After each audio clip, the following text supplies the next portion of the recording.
খাদ্য জনসংভরণ ও ক্রেতা স্বার্থ বিষয়ক দপ্তর উদ্যোগে সোনামুড়া মহকুমাতেও পিভিসি রেশন কার্ড বিতরণের কাজ চলছে। মহকুমার শাসক রাজু দেব জানান, মহকুমায় 121টি রেশন শপে রেশন কার্ড রয়েছে 7,940টি।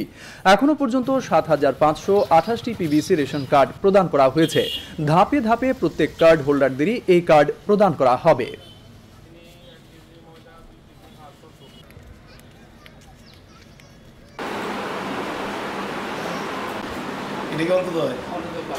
ধীরে ধীরে রেজিস্টার হয়ে যাচ্ছে।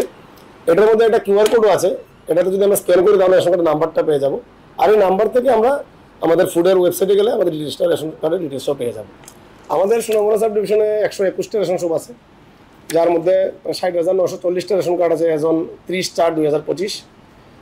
তারপরে যাদের KYC কমপ্লিট হয়েছে তাদের দিকে আমরা প্রথম দিকে দিচ্ছি রেশন কার্ড। 27,528টা আমরা এখন অব্দি গভর্নমেন্ট থেকে পেয়েছি, যেটার মধ্যে প্রায় 70% ডিস্ট্রিবিউট হয়ে গেছে। বাকিটা খুব শীঘ্র হয়ে যাবে। এরপর দ্বিতীয় লটে বাকিগুলিও আসবে।